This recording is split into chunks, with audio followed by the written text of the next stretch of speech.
ஓம் சாய்ராம்.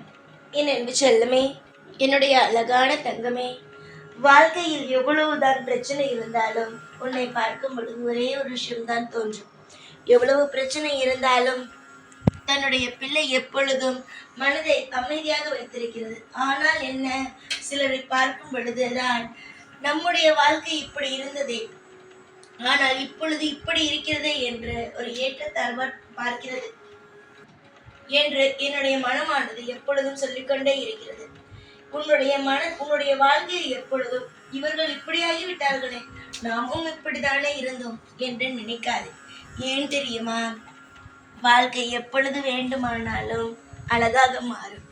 உன்னுடைய வாழ்க்கை ஏற்கனவே அழகாக இருந்ததுதான், ஆனால் திடீரென்று தானே இப்படியானது. அதே போல உன்னுடைய வாழ்க்கையோ மாற்றப்படும். ஒவ்வொன்றாக நானோ உனக்கு எடுத்தெடுத்து தான் சொல்கிறேன். யாராவது உன்னை துன்புறுத்தினால் என்னிடம் சொல், பண கஷ்டமா என்னிடம் சொல், எல்லா விஷயத்தையும் என்னிடம் சொல்லிவிட்டு அமைதியாக இரு என்று. ஆனாலும் உன்னுடைய மனமோ உள்மனமோ ஏதோ ஒரு விஷயத்தை போட்டு குழப்பிக்கொண்டே இருக்கிறது. அது எவ்வளவு பெரிய தவறு தெரியுமா? ஒரு நாள் குழப்புகிறாயா, அது பரவாயில்லை, அது ஒரு நல்லது, அது அப்படி விட்டு விடலாம். ஆனால் காலம் முழுக்க ஒரு விஷயத்தை பற்றி நீ யோசித்துக் கொண்டே இருக்கும் பட்சத்தில் என்ன தோன்றும்? நீயே சொல். உடல்நிலையானது மோசமாகும். உன்னுடைய வாழ்க்கையில் அடுத்தடுத்த கட்டத்தை பற்றி யோசிக்க முடியாமல் உன்னுடைய வாழ்க்கையில் ஒவ்வொரு விஷயங்களும் துன்பமாகும். ஆனால் அதுவே எதுவாக இருந்தாலும் சாயிடம் ஒப்படைத்து விட்டேன், தெய்வத்திடம் ஒப்படைத்து விட்டேன் என்று மனதுக்குள் நீ எடுத்துக்கொண்டால் உன்னால் அடுத்தடுத்த கட்டத்திற்கு நகர முடியும். சரிதானே? உன் மீது அதிகமாக கண்திஷ்டிகள் இருக்கிறது. அதனால்தான் உன்னுடைய வாழ்க்கையில் எந்த அளவுக்கு உன்னை பாதிக்கிறது. உன்னால் முன்னேற முடியவில்லையே என்று நினைக்கிறாய். ஆனால் இதற்கெல்லாம் காரணமும் கண்திஷ்டி தான். ஏற்கனவே உன்னுடைய வாழ்க்கையில் அதிக கண்திஷ்டி இருந்து நான் சொன்னபடி நீ எடுத்தாய். அதே போலவே இப்பொழுது நான் ஒரு வழியை சொல்கிறேன். அந்த ஒரு வழியை மட்டும் நீ செய். நிச்சயமாக உன் வாழ்க்கையில் இருக்கும் கண்திஷ்டிகள் ஆனது போகும். சரியா? யாராவது உன்னுடைய வீட்டிற்கு வந்தார்கள் என்றால் நன்றாக அவர்கள் அவருடைய வீட்டுக்கு போன பிறகு ஒரு கிண்ணத்தில் கொஞ்சோண்டு கல்லுப்பை எடுத்து அது தண்ணீரில் போட்டு கரைத்து வீடு முழுவதும் தெளித்து நன்றாக அதை மொழிவிடு. உன்னுடைய வீட்டில் இருக்கும் கண்திஷ்டிகளானது நீங்கிவிடும். யார் எது வேண்டுமானாலும் பொறாமை எண்ணத்தோடு பார்க்கட்டும். இந்த ஒரு விஷயத்தை மட்டும் நீ செய். நிச்சயமாக உன் வாழ்க்கையில் எந்த அளவுக்கு நீ முன்னேறுகிறாய் என்பதை பார். பொழுது கூட உன்னுடைய வாழ்க்கையில் எல்லா விஷயத்தையும் நான் அறிகிறேன். உனக்கு பிடித்திருக்கும் இந்த கண்திஷ்டி தான் உன்னை இந்த அளவுக்கு வாழவே விடாமல் தடுக்கிறது என்பதை கூட நான் அறிந்து வைத்திருக்கிறேன். ஆனால் நீயோ தேவையில்லாமல் குழம்பி தவிக்கிறாய். உன்னுடைய வாழ்க்கையை ஒரு நாளும் வெறுத்து விடாதே. வாழ்க்கையானது எப்பொழுதுமே உனக்கு சந்தோஷத்தை மட்டுமே தான் தரும், துக்கத்தை மட்டுமே தான் தரும் என்பது கிடையாது. இது எல்லா விஷயத்தையுமே மாற்றி மாற்றி மாற்றி தரக்கூடிய ஒன்றுதான். ஆனால் இங்கு இருப்பவர்கள் சிலர் புரிந்து கொள்ளாமல் எப்பொழுதுமே காலத்தையும் நேரத்தையும் போட்டு குழப்பிக் கொள்கிறீர்கள். உன்னுடைய எதிர்காலம் ஆனதும் சரி, இப்பொழுது இருக்கும் இந்த நிகழ்காலமும் ஆனதும் சரி, எல்லாமே நானே நிர்ணயிக்கப்பட்டது. எதுவுமே என்னுடைய கையை மீறி உன்னுடைய வாழ்க்கையில் தவறு நடந்து விடாது. பொறுப்பாக இருக்கும் பிள்ளைக்கு ஒரு அப்பா நிச்சயமாகவே எப்படி துரோகம் செய்வேன்? துரோகம் ஒரு நாளும் இந்த சாயாகிய நான் செய்ய மாட்டேன். நல்லது மட்டும்தான் செய்வேன். உன்னுடைய வாழ்க்கையில் பொறாமை எண்ணம், அதாவது மற்றவர்கள் பொறாமை எண்ணத்தோடு பார்ப்பது, கண்டிஷ்டி வைப்பது தான் இந்த அளவுக்கு உன்னுடைய மனதை கஷ்டப்படுத்துகிறது. உன்னால் அடுத்தடுத்த வேலையை செய்ய முடியாமல் உன்னை தவிக்க வைக்கிறது. ஆனால் நான் ஒரு விஷயத்தை மட்டும் சொல்கிறேன். எந்த ஒரு நிலையிலும் கவலையை மட்டும் படாதே.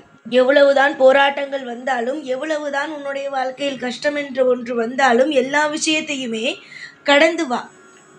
உன்னால் எல்லா விஷயத்தையும் கடந்து வர முடியும். கடந்து வர முடியாது என்பது எதுவுமே கிடையாது. துரோகிகள் அத்தனை பேர் இருக்கிறார்கள். அவர்கள் நன்றாக வாழ்ந்தாலும் மற்றவர்கள் வாழ்வது பிடிக்காமல் தேவையே இல்லாத விஷயத்தை செய்பவர்கள் நிறைய பேர் இங்கு இருக்கிறார்கள். சரியா? அதனால் அடுத்தவர்கள் எது வேண்டுமானாலும் பேசட்டும், எது வேண்டுமானாலும் செய்யட்டும். நீயாக இரு, அதுதான் நல்லது. பொறுமையோடு இருப்பவன் தோற்று போவது கிடையாது. பொறுமையோடு இருந்து தெய்வத்தை நம்புபவன் தோற்று போவது கிடையாது. அதுவும் தெய்வத்தை மலை போல நம்புபவன் என்றுமே கீழே விழுவது கிடையாது. அப்படியே அவன் ஏற்கனவே கீழே விழுந்திருந்தாலும் அவன் நிச்சயமாக எழுந்துதான் நிற்கிறானே தவிர ஒரு நாளும் அவன் தோற்று போவது இல்லை. இந்த நேரத்தில், இந்த சமயத்தில் உனக்கு நான் சொல்ல வேண்டியது, இந்த நிலைமை, அதாவது எல்லா விஷயத்தையும் இழந்து இப்பொழுது ஒரு தனிமரமாக நிற்கிறாய். இந்த நிலைமையில் நீ அடுத்தடுத்த முயற்சிகளை எடுக்க வேண்டும்.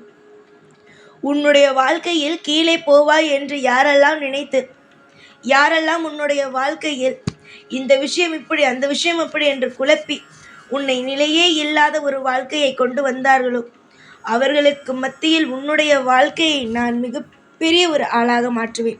ஊர் 1000 பேசினாலும் நீ எந்த ஒரு நபருக்கும் பதில் கொடுக்கக்கூடாது. உன்னுடைய வாழ்க்கையில் நீ செய்யும் விஷயங்கள் தான் அவர்கள் எல்லோருக்கும் பதிலாக வேண்டும். உன்னுடைய வாழ்க்கையை எத்தனையோ பேர் கலைக்க முடிவெடுத்தார்கள். உன் குடும்பத்தை பிரிப்பதற்காக முடிவெடுத்து தேவையே இல்லாத விஷயங்களை செய்தார்கள். அவர்களை எல்லோரும் நான் எப்படி ஒதுக்கி வைத்தேனோ அது போலவே உன்னுடைய வாழ்க்கையை நான் முன்னுக்கும் வர வைத்து காட்டுவேன். உன்னுடைய வாழ்க்கையில் உன்னை ஒவ்வொரு நாளும் கீழே போக வேண்டும் என்று உனக்கு யாரெல்லாம் சாபம் விட்டார்களோ, அதற்கு தேவையே இல்லாமல் விஷயத்தை எல்லாம் செய்தார்களோ, அவர்கள் எல்லோருமே கவலைப்படும் அளவுக்கு உன்னுடைய வாழ்க்கையில் உன்னை உயர்த்தி அவர்களை கீழே அமுக்கி அவர்களுடைய வாழ்க்கையில் மிகப்பெரிய கஷ்டத்தை நான் உண்டாக்குவேன். தொடர்ந்து நல்ல விஷயங்கள் நடக்கும்படி ஏற்பாடுகள் எல்லாம் நடந்து கொண்டு தான் இருக்கிறது. கூடிய விரைவில் உன்னுடைய வாழ்க்கையில் தொடர்ந்து நல்ல விஷயங்கள் நடக்கப்படும். தேடும் ஒவ்வொரு விஷயத்திலேயும் மிகப்பெரிய அற்புதமும் அதிசயமும் வர ஆரம்பிக்கும். நம்பிக்கை மட்டும்தான் உனக்கு தேவை என் மீது மட்டுமல்ல, உன் மீதும் நம்பிக்கை மட்டும்தான் தேவை. மீதி எல்லாமே தானாக நடக்க ஆரம்பித்துவிடும். நம்புங்கள் எல்லாவற்றையும். அதாவது அடுத்த மனிதர்களை நம்புகிறீர்கள், ஆனால் நீங்கள் வணங்கும் தெய்வத்தையும் நீங்கள் செய்யும் விஷயத்தையும் நம்புவது இல்லை. தெய்வத்தையும் நீங்கள் செய்யும் விஷயத்தையும் உங்களையும், இந்த 3 விஷயத்தையும் மட்டும் நம்புங்கள். எல்லாமே உங்களுடைய வாழ்க்கையில் இனிமேல் எல்லாமே நல்லதாக நடக்கும்.